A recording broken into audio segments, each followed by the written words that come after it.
Freud made a disturbing observation about human nature. We lie to ourselves more systematically than we lie to others. And when it comes to our deepest desires, denial isn't just common, it's practically universal. But here's what made Freud's work revolutionary.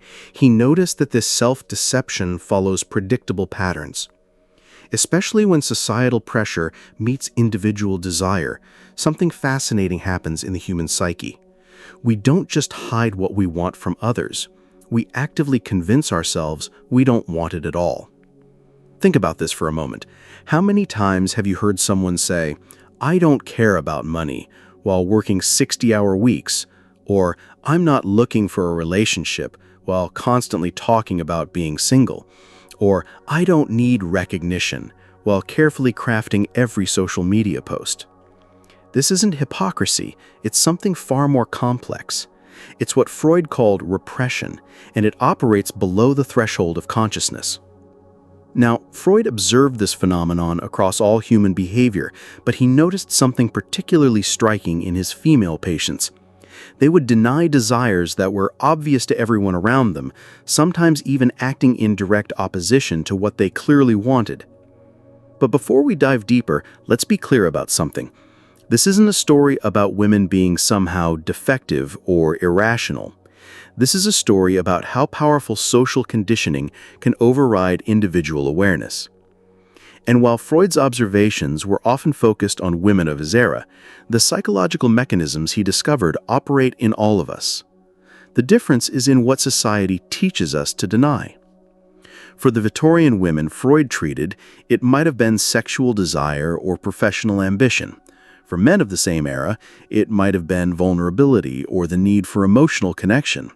The mechanism is the same, only the content changes. But why does this happen? Why do we develop such sophisticated systems for lying to ourselves? And more importantly, what's the cost of this self-deception? The answer lies in understanding that the human mind isn't just trying to pursue what it wants. It's trying to survive in a social world that often punishes authentic desire. So it develops defense mechanisms. Some of these are obvious, like simply not telling others what we want, but others are far more subtle and far more damaging. The most dangerous defense mechanism isn't lying to others about what we want, it's successfully convincing ourselves that we don't want it at all. Because when we do this, we don't just hide our desires, we lose access to them entirely. And this is where Freud's discovery becomes truly unsettling. He realized that many of his patients weren't just pretending not to want things, they had genuinely forgotten that they wanted them. The repression had become so complete that the original desire was buried beneath layers of rationalization and self-deception. This creates a peculiar kind of suffering. It's the pain of living a life that feels somehow empty or inauthentic, but without being able to identify why. Because the very thing that might fill that emptiness has been banished from conscious awareness. When Freud began his practice in Vienna, he expected to treat hysteria and nervous disorders. What he didn't expect was to uncover a systematic pattern of self-deception that would challenge everything psychology understood about human motivation. His female patients would come to him with symptoms, fainting spells, inexplicable anxiety, what they called nerves. But as Freud listened, really listened, he began to notice something strange. These women would describe their lives in ways that seemed almost deliberately incomplete. They would talk about being perfectly content with their domestic roles while displaying clear signs of intellectual restlessness. They would insist they had no interest in independence while showing obvious frustration with dependency. They would claim complete satisfaction with their marriages while exhibiting symptoms that suggested deep emotional starvation. At first, Freud thought they were simply being polite, saying what society expected them to say. But the more he probed, the more he realized something far more complex was happening. These women weren't just hiding their desires from him. They had hidden them so successfully from themselves that accessing them required archaeological work on the psyche. Here's what made this discovery revolutionary. Freud realized that repression wasn't a conscious choice. It was an automatic psychological process. The mind, faced with desires that society deemed unacceptable, didn't just suppress them, it actively forgot them. But the desires didn't disappear. They went underground. And from there they began to express themselves in distorted ways. A woman who had repressed her ambition might become obsessively critical of other successful women. Someone who had buried her sexuality might develop an almost compulsive focus on moral purity. A person who had denied their need for independence might become hyper-vigilant about controlling others. Freud called this the return of the repressed. What we push out of consciousness doesn't stay gone, it comes back, but wearing a disguise. And here's where the discovery becomes universally applicable. Freud noticed that men exhibited the same patterns, just with different content. Victorian men who had repressed their emotional needs might express them through rigid intellectualism. Those who had buried their vulnerability might display it through aggressive overcompensation. The mechanism was identical. Society teaches us what desires are acceptable, and we unconsciously organize our entire personality around denying the unacceptable ones. But Freud made an even more unsettling observation. The people who were most successful at repression often seemed the most unhappy. They had created lives that looked perfect from the outside, but felt hollow from the inside. And when he asked them what they wanted, they genuinely didn't know. This is where the tragedy of repression becomes clear. It's not just that we hide what we want, we lose the ability to want authentically. We become so skilled at denying desire that we forget how to recognize it. Consider the modern equivalent. The person who insists they don't need anyone while living in chronic loneliness. Or the individual who claims to hate drama while consistently creating chaotic situations. Or someone who says they don't care about status while being visibly uncomfortable around more successful people. These aren't character flaws, they're symptoms of successful repression. The original desire has been so thoroughly buried that it can only express itself in its opposite. Freud realized that healing required not just uncovering these buried desires, but understanding why they had been buried in the first place. And this led him to a disturbing conclusion about the relationship between individual authenticity and social survival. Now that we understand what Freud discovered, we need to understand how it works. Because repression isn't random. It follows specific psychological mechanisms that operate with almost mechanical precision. The first mechanism Freud identified was what he called simple repression. This is when a desire becomes so threatening to our sense of self that the mind simply pushes it out of conscious awareness. Think of it like this. Imagine you have a room in your house where you store everything you don't want to deal with. You don't just ignore that room, you actively avoid it. You might even convince yourself it doesn't exist, but it takes constant energy to maintain that avoidance. And sometimes, late at night, you hear noises coming from that room. That's repression. The desires are still there, still active, but held outside of awareness through constant psychological effort. But Freud discovered that simple repression wasn't the only mechanism.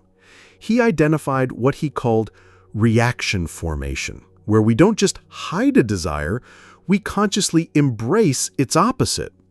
The classic example from Freud's era was the woman who had repressed her sexuality so completely that she became obsessively focused on moral purity. We see this everywhere today. The person who claims to despise material success while being secretly consumed by status anxiety. The individual who insists they don't judge anyone while being hypervigilant about others' moral failings. The man who mocks emotional expression while being desperately hungry for emotional connection. Then there's sublimation, perhaps the most sophisticated defense mechanism Freud identified. This is when we take a desire that society deems unacceptable and channel it into something socially approved. A woman who had repressed her ambition might become obsessively devoted to her children's success. Someone who had buried their need for control might become a perfectionist in their work. A person who had denied their sexuality might pour that energy into religious devotion or artistic creation. Sublimation is often seen as the healthiest defense mechanism because it's productive. But Freud observed that when we can only access our desires in disguised forms, we lose direct connection with what we really want. The fourth mechanism is projection, where we see in others what we've repressed in ourselves. The person who constantly accuses others of being fake might be struggling with their own authenticity. Someone who's always identifying needy behavior in others might have repressed their own dependency needs. Projection is particularly dangerous because it creates a kind of psychological blindness. We become experts at recognizing in others exactly what we refuse to see in ourselves. But here's what makes these mechanisms so persistent. They work. In the short term, repression successfully protects us from desires that might threaten our social position or self-image. The problem is the long-term cost. Each of these mechanisms requires psychological energy to maintain, and the more successful the repression, the more energy it takes. Eventually, we can end up spending so much energy managing our defense mechanisms that we have little left for actually living. Freud observed that his most repressed patients often seemed exhausted in ways they couldn't explain. They were tired not from living their lives, but from the constant effort of not living them. And this brings us to perhaps the most tragic aspect of these mechanisms. They tend to create exactly what they're trying to avoid. The person who represses their need for connection often becomes so defended that they drive others away. Someone who denies their ambition might become so passive that they fail to achieve anything. The individual who has buried their sexuality might become so uncomfortable with intimacy that they sabotage their relationships. But why do these mechanisms exist in the first place?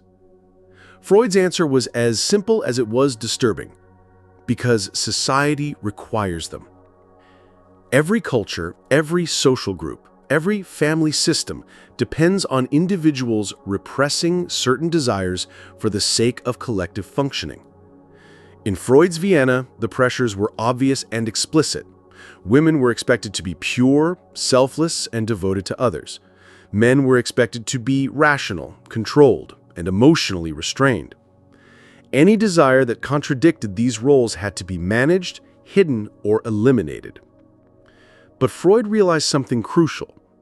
The most effective social control isn't external pressure, it's internalized pressure. When individuals learn to police their own desires, society doesn't have to. This is where the concept of the superego becomes essential. The superego isn't just our conscience. It's the internalized voice of social expectation. It's the part of us that has learned what desires are acceptable and what desires are dangerous. And here's what makes the superego so powerful.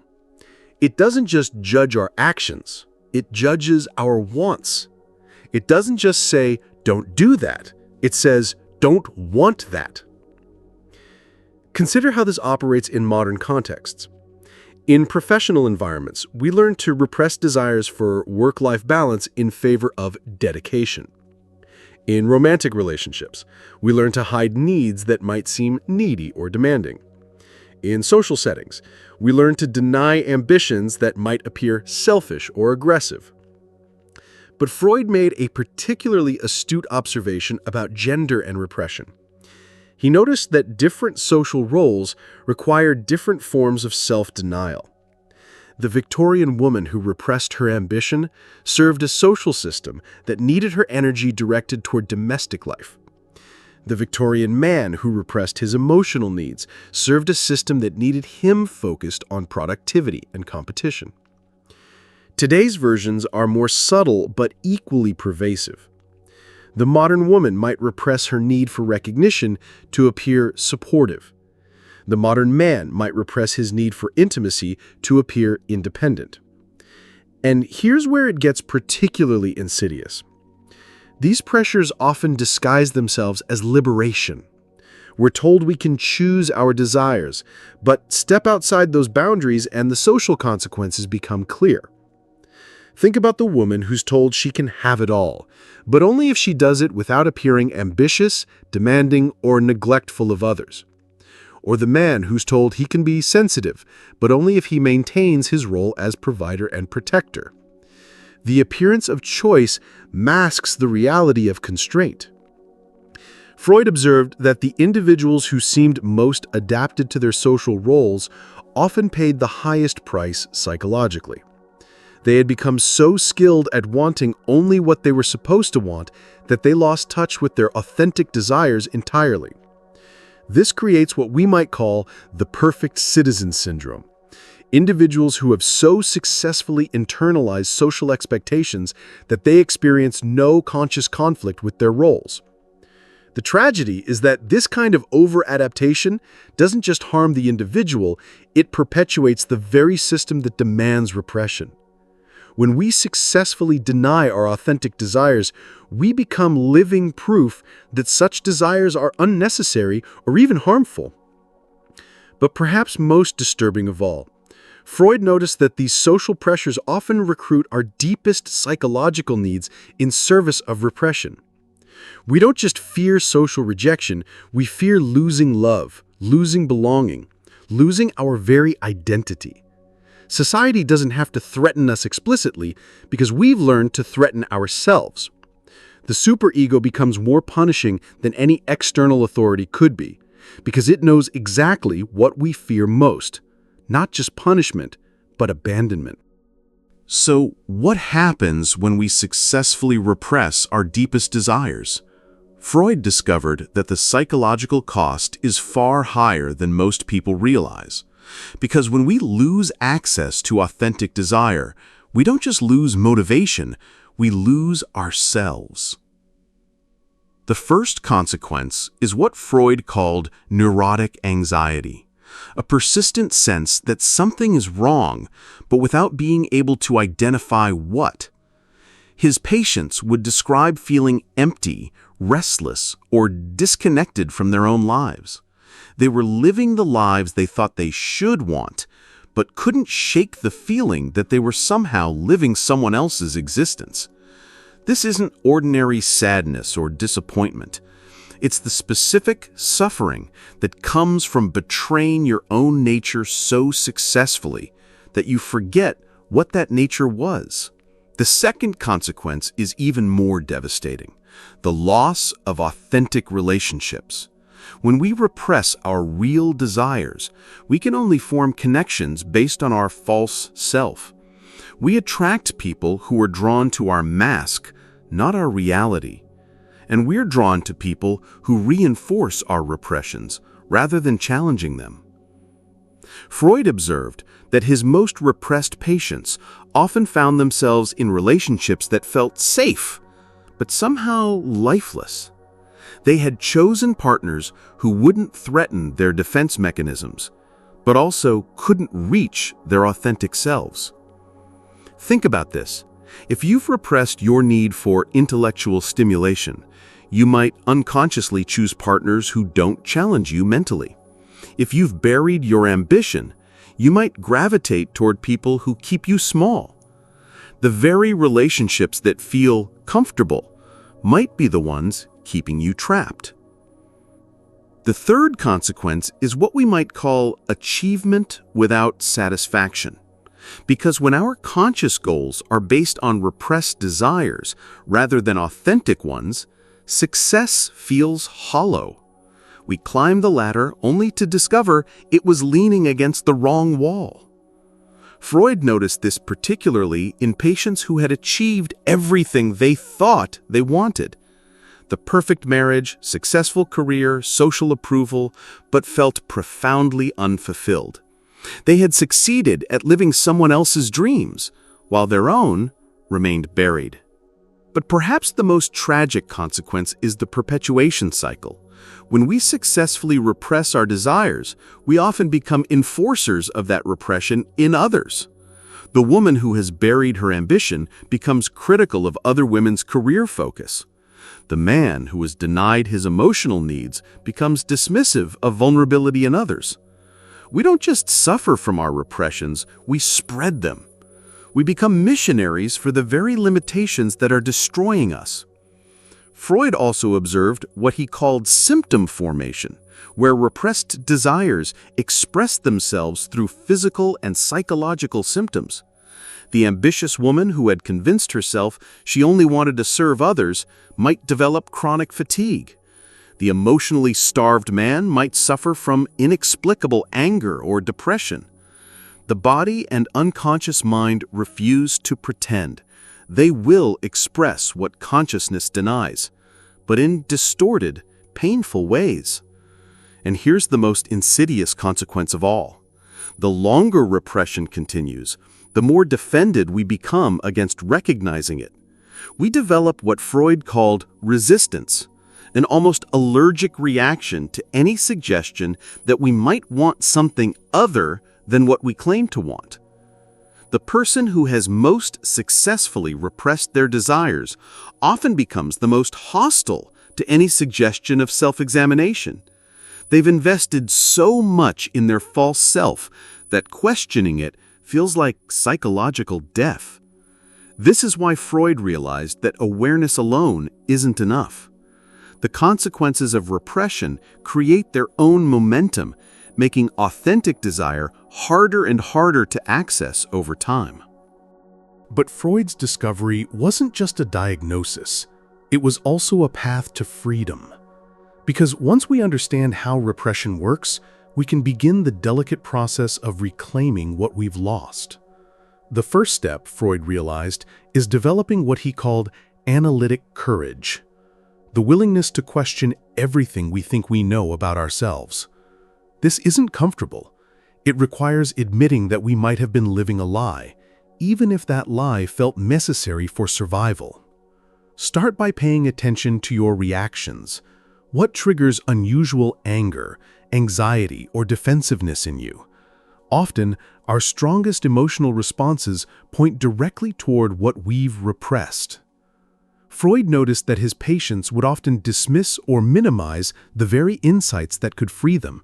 "That's not important," they'd say, or "I don't see how that applies to me." These dismissals weren't random.